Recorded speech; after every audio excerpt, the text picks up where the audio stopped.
Mama jebaleko wamma. Nsanyusa okulaba mama. Kale kakati ensonga yange badde bweti wamma mama. Goyina omwana w'omwami oli gwe mwayawukana naye. Eya kati omwami oli gwe mwayawukana naye naye wagenda omuzaala mu mwasooka kwagalano kitegera wamma mama. Naye okwagana mwawukana mwagana ne mwawukana ne bivaawo kitegera. Nze okwagala Calvin sikugaana kumwagala. Ne taata w'omwana mukkirize alabe kitaawe akulenga amanyi taata wange yooli. Calvin bwaba wali mu bulamu bw'omwana simugaana ku providinga. Ne toddira mwana kumwawula na kitaawe kintu kibi nnyo kive nnyo. Era mwana wa buwala wa bulenzi gaalo baboyi. Mama. Wanje? Mulenzi. Kakati wa mama omwana muwe chance alabe taata we ravujiwe Calvin nga bosazeewo. Ne ravu ya taata n'omwana togijjaawo. Omusajja ono asobola okkeera enkyanga mwawukanye. Okitegedde? Omusajja asobola okkeera enkyono nga mwawukanye naye taata w'omwana alisigala taata wa mwana. Mwena mukyali baana bato era njagala munyumire nga be munyumirwa naye omwana mumuleka abeere nga alaba kitaawe biological father abeerewo. Calvin takuteekamu embeera ekyayisa omwana kitaawe. Era taata bw'akuba akasimu wuliriza. Bw'akuba akasimu njagala kulaba ku mwana wuliriza. Bw'akuba akasimu nti njagala kulaba mwana wa mama wuliriza. Teekawo embeera taata alaba omwana. Bamala okulaba omwana wagende it's okay. Ne Calvin takukyayisa taata w'omwana. Takulaga nti yasinga agenda okulabira omwana okusinga kitaawe. Anti gwe omutaddeko embeleka awuliriza nti omuntu awuliriza tayogera. Olindeko njagala genda kwebaka. Ekisooka kya byonna. Omanyi decision oli gy'ayagala nti either ayagala kulaba ku mwana oba ayagala mutwala. Kye twagala okumanya. Kati kwe kiki ky'obadde oŋŋamba? Kyembadde si bwe kiri kiki ky'obadde oŋŋamba? Era obadde okiwulira kyembadde nkugamba maama. Kyekyo kyennyini ky'obadde owulidde. Okiwulidde kyembadde nkugamba. Omanyi otya oba ayagala kumulabako oba ayagala kumutwala. Ye answer jemba. Okay, gena maaso. Saalekaana ekyokubiri. Ye maama. Omanyi omwana yali mu bbanga ki bwe muwe. Simanyi. Tanaweza myaka 2. Ya simanyi. Genda webake White Angel. Oyo bamuyita White Angel. Kakati nga tumaliriza nze mwe kapo ya mwe kyenjirabyeko. Omukazi oyo alinga omusajja oli eyaddira omwana abandi n'amulokola n'amulemesa n'okulaba abazadde n'amuteekamu embeera naye tobeeranga Brian White. Brian White yabikola n'aziiza taata w'omwana taliraba mwana byafundikidde aliruzira. Omukazi oyo mulaba by'omugamba essaawa zino. There is what they call a few moments later. Mu mateeka by law omusajja bw'anaaba abataddeko akazito. Mugenda kwata omwana wa mulabe mu mateeka gwe toli taata wa mwana ne bonookola otya. Mbadde nsobola omuyisa obubi nenkozesa amacwete engamba nedda mu bizinesi yabeera teri mu bizimbe namugamba yise linagenda tuddamu kunjogerako tuddamu kwogera ku mwana wange gamba mukyala wakwata omwana wange amumbe period tojja kuddamu kundaba yadde oneneŋŋana naawe nenga nawe nabikugambira kati wabitegedde kubeera okedde kunjasamira then nekimugamba face to face paka kyawadde alinda then webanga nsobodde okwesitwaliza negamba face to face webanga nsobodde okwesitwalengera ne mubajja face to face then alina ekiraddako okusigala nga ayasama ku linnya lyange n'omwana wange kuba bwe mbadde mabega kamera nabikambadde ng'eyeekwese kibadde kinkata kugenda face to face era nsoose kweripootinga ku poliisi eri mu kitundu kye tinkyaddeko wali n'ensonga ezintwala wali eno n'eno kati gwe hours tuli mu kisibo nengenda kuuma olinga ebisesemi by'embizi yajjawo olukusa olwogera ku mwana wange nange gwe ngaazaalamu awa olinga ebisesemi by'embizi ye ajjawo olukusa olwogera ku mwana wange nange gwe ntaazaalamu.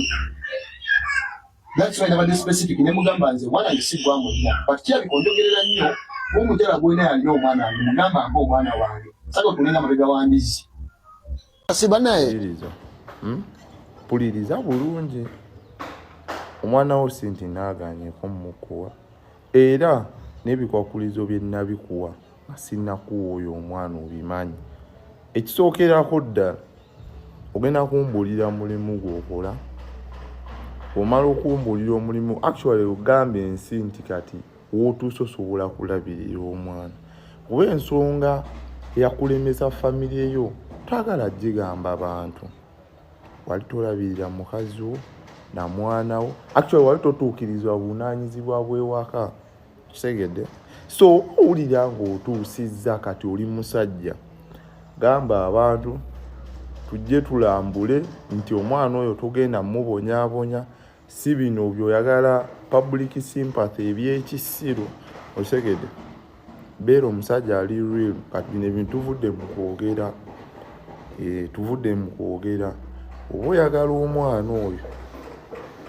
Si bino byakujjana ku kamera kaayana. Abantu bonna balowooza otegeera nnyo nti oyagala nnyo omwana. Oluvaawo dakika tezigenda nayita 2 oddemu muleeta mu kamera mubaamukusuulira. Osegedde. Ebyo byonna mbyewala. Ebintu bye neewala si ndisaagala obeere na mwana wo naye neewala ofuuke public nuisance. Osegedde. Otandike kudda wano oyagala obuyambi bakusondoola biri omwana kyokka nno gyali tebakyakubira simu ya nze kino nkyogera ntya Katonda. Bali bakubiddeko essimu nga bagamba omwana mulwadde oba omwana asiteza amata oba mukozi sente z'omukozi alabirira omwana. Wali owuliddeko nga bakukubira essimu. Kula saagala weetikke buvunaanyizibwa butannatuusa. Sooka otereeza obulamu. Kati bino bigamba ng'omuntu akwagaliza.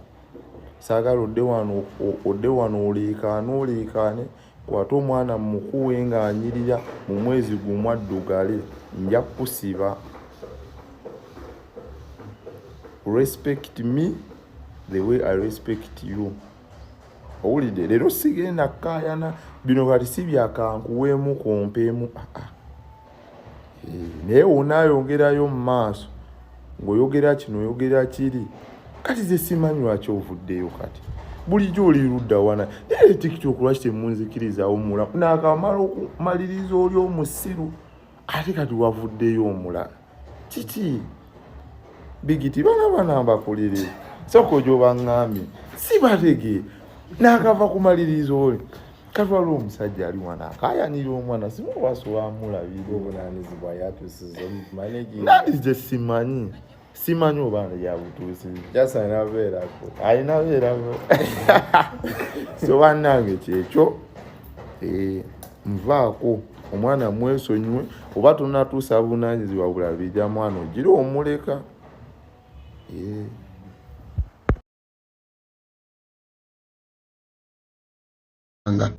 Bwangu ogenda ku live ze bankolera oba ze bazze bankolera bwemanga nasobodde okubayo ne mbako kyenjogera nti bannaaye bwe kiba ng'ekinninnyirisa mwana wange mukwate omwana wange mumumpe kubanga simugaanangako. Banange nange ndi muntu ayinza okuba nga gwe toli musajja toyinza kukitegeera naye omuntu ali mu ssaali yange osobola okutegeera obulumi obwo n'eyo embeera.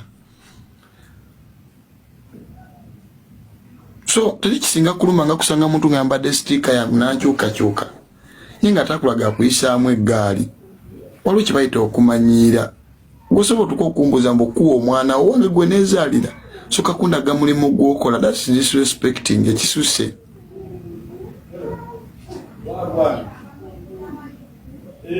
So sifuddeeyo bwatyo obwo bwe bulamu. Kanzire ku nsonga z'enkyukakyuka mbadde nze kwetundira platform yange abagituulako. Nsaba mu nsonyiwe mbanga ndabika nga balabisizza oba nga banafuyisizza. Naye nange ndi muntu nina obulumi.